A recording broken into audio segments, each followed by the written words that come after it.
दोस्तों, क्या आप जानते हैं कि पाकिस्तान बनाने वाला शख्स मोहम्मद अली जिन्ना कभी एक गुजराती हिंदू परिवार से ताल्लुक रखता था। हाँ, जिन्ना, जिन्हें आज पाकिस्तान में कैदे आजम कहते हैं, वो एक समय हिंदू मुस्लिम एकता के लिए लड़ा करते थे। तो फिर ऐसा क्या हुआ कि उन्होंने एक अलग देश की मांग कर दी? इस वीडियो में हम जिन्ना की पूरी कहानी, उनके हिंदू रूट से लेकर 1947 के बंटवारे तक आसान भाषा में समझेंगे। तो चलिए शुरू करते हैं। मोहम्मद अली जिन्ना, ये नाम सुनते ही हमारे दिमाग में आता है पाकिस्तान, टू नेशन थ्योरी और वो बंटवारा जिसने हिंदुस्तान को दो टुकड़े में बांट दिया।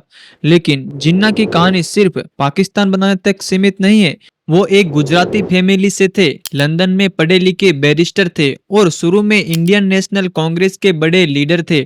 फिर ऐसा क्या हुआ कि वो मुस्लिम लीग के लीडर बन गए और एक अलग देश की बात करने लगे। इस वीडियो में हम जिन्ना के बचपन, उनके पॉलिटिकल करियर और बंटवारे की पूरी कहानी को स्टेप बाय स्टेप समझेंगे। और हाँ, आखिर में एक ऐसा सवाल पूछेंगे जो आपको सोचने पर मजबूर कर देगा।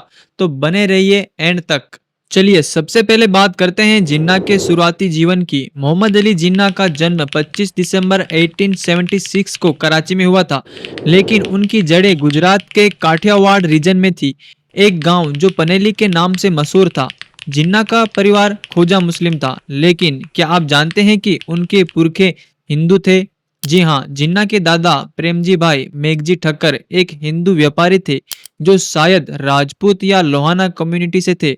दोस्तों, उनके पिताजी एक हिंदू परिवार में पैदा हुए थे, लेकिन उनको जाति से बहिष्कार करने के बाद उन्होंने हिंदू धर्म को छोड़कर मुस्लिम धर्म अपना लिया था। जिन्ना के पिता जिन्ना भाई पूंजा एक कामयाब बिजनेसमैन थे। जिन्ना बचपन से ही बहुत होशियार थे। 16 साल की उम्र में वो पढ़ने के लिए लंदन चले गए और वहाँ बैरिस्टर बने।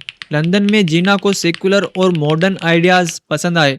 वो सूट पहनते थे, सिगार पीते थे, लेकिन बाद में उन्होंने अपनी मुस्लिम पहचान को पॉलिटिक्स में यूज किया। दोस्तों, अब बात करते हैं जिन्ना के पॉलिटिकल करियर की। 1904 में जिन्ना ने इंडियन नेशनल कांग्रेस ज्वाइन की। उस समय वो हिंदू मुस्लिम एकता के बहुत बड़े सपोर्टर थे।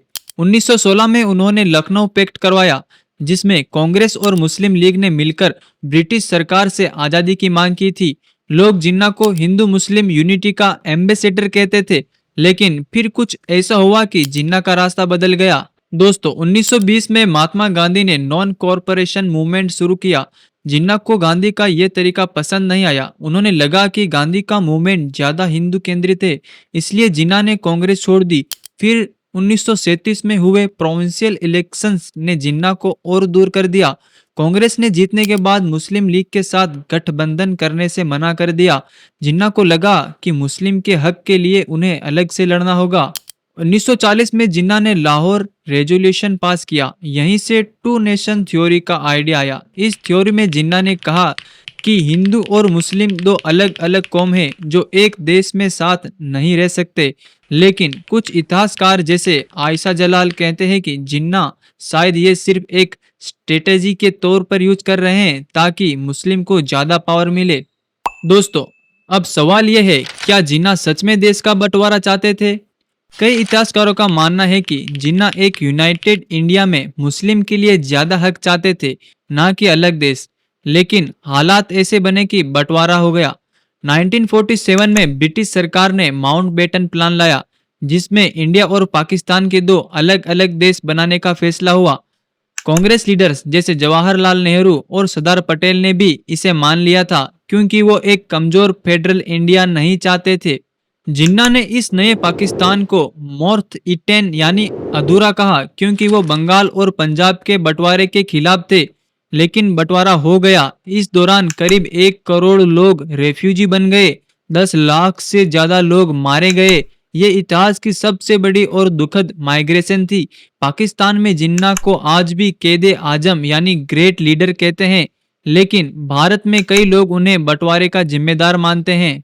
दोस्तों, जिन्ना की कहानी इतिहास का एक ऐसा चैप्टर है जो हमें बहुत कुछ सिखाता है। क्या जिन्ना अकेले बंटवारे के जिम्मेदार थे, या कांग्रेस, ब्रिटिश सरकार और उस समय के हालातों को मिला जुला नतीजा था? जिन्ना के सेकुलर आइडियाज और टू नेशन थ्योरी का कॉन्ट्राडिक्शन आज भी डिबेट्स का हिस्सा है। इतिहास हमें बताता है कि एकता और समझदारी कितनी जरूरी है। अब आप बताइए, क्या बंटवारे से बचा जा सकता था? क्या जिन्ना को गलत समझा गया? कमेंट में अपनी राय ज़रूर शेयर करें। अगर आपको ये वीडियो पसंद आया तो लाइक करें, अपने दोस्तों के साथ शेयर करें और हमारे चैनल को सब्सक्राइब करना ना भूलें। बेल आइकन दबाइए ताकि आपको हमारे नए वीडियोस की नोटिफिकेशन मिले। मिलते हैं अगली वीडियो में, तब तक के लिए धन्यवाद। जय हिंद, जय Bharat. Thank you very much.